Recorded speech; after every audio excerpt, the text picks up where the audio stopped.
Let's say you've made the decision to purchase a piece of raw land. Well, one very important piece of due diligence that you cannot overlook is knowing exactly where your property starts and where your neighbor's property ends. So today I'm going to teach you some quick tips on how you can verify and mark the boundaries to your land.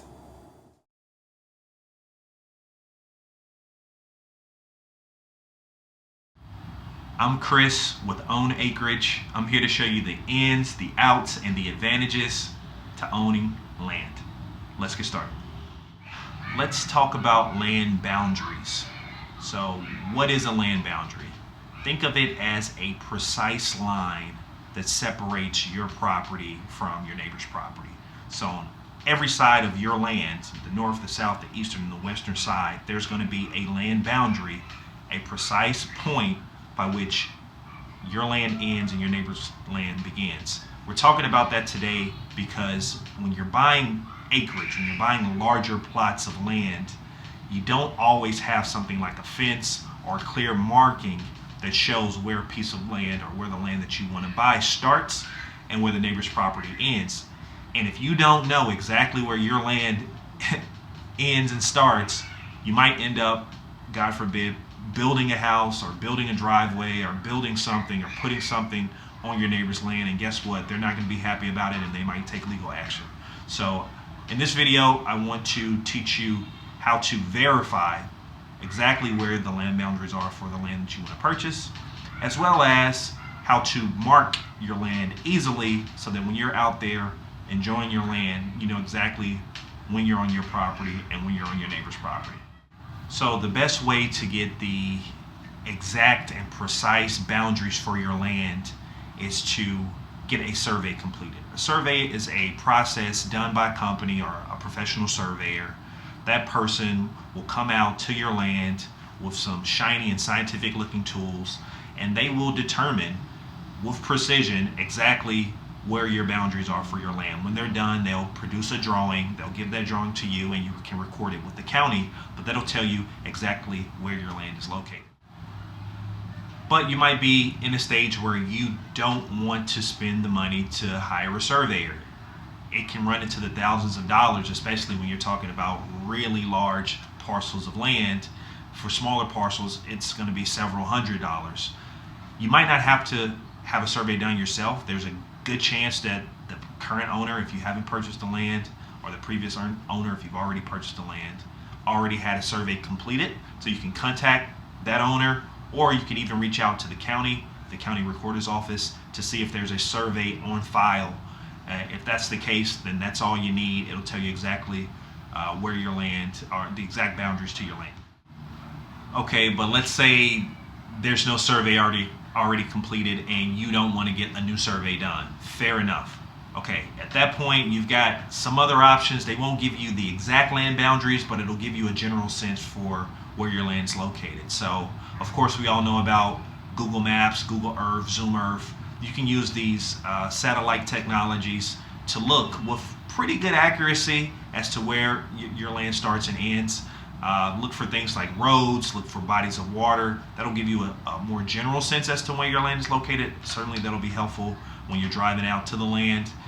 Or maybe the previous owner has the GPS coordinates for the four corners to your land. So northwest, southwest, southeast, and southwest corners, that you can plug those longitude and latitude points into Google Maps, for instance, and draw out exactly where the corners are on your land, and that'll give you a really good sense as to where your boundaries are.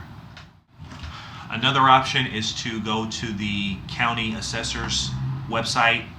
They utilize GIS software, and you can go there, look for your parcel number. Every piece of property within the county has a parcel number. Type in that parcel number utilizing their GIS software. It'll show you an outline of your land, and that should give you a better sense of where it's located in relation to the other things around it. Now, other things you can do to determine the location of your land, it won't give you the exact boundaries, but it'll be helpful for you for other reasons. You can look at the deed. If you've already purchased the land, look at your deed. The deed that says, hey, you're now the owner of the property. that deed has a legal description. That legal description will tell you with precision exactly where your land is located. It won't mark out the exact boundaries, but it will have a full legal representation of where your land is located, and you can always utilize that in the future. You can also, again, look at the plat map from a developer or from the developer who initially platted the land. On that plat map, you'll be able to see the dimensions. So how much frontage do you have on your land, or how long is the front of your land? How deep does your land go back? So the dimensions of the land are typically listed in the plat map. So all these things are helpful in determining where your land is located, the size and the shape of your land. But if you want the exact boundaries, again, you're going to have to get a survey.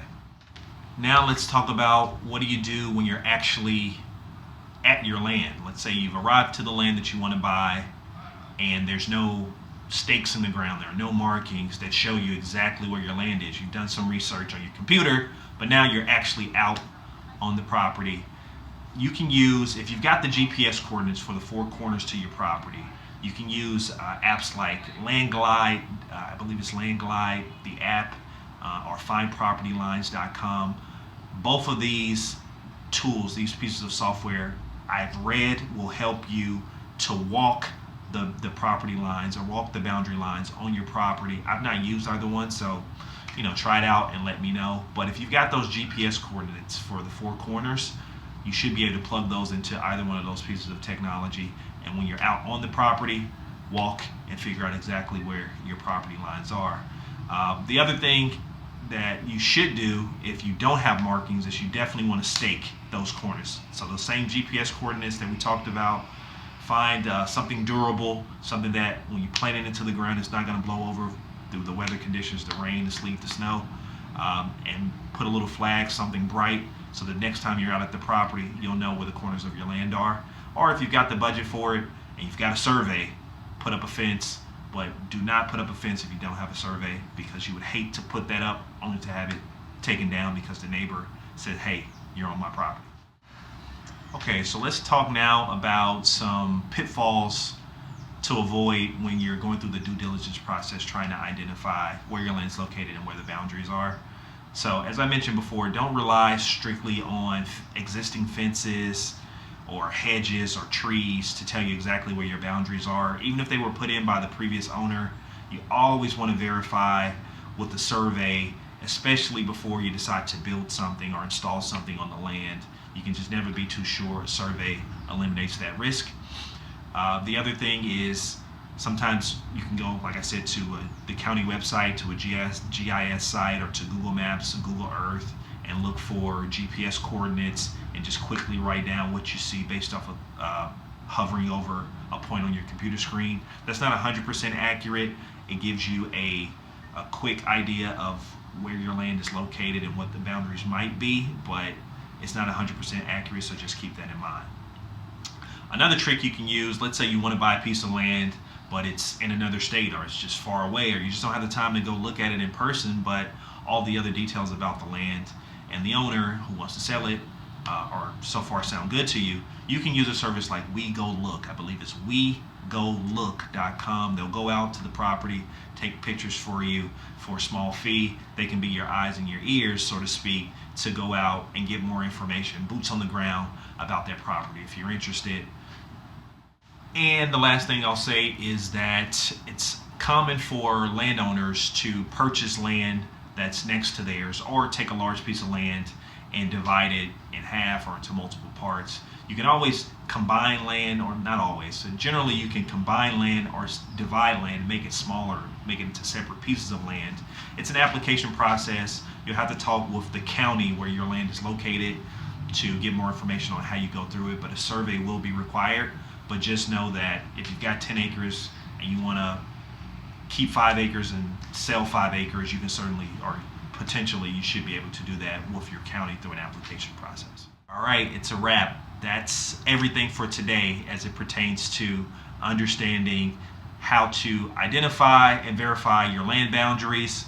If you've got any extra questions about this topic or others, you can always email me, chris@ownacreage.com, or drop a comment below. I will try my best to respond.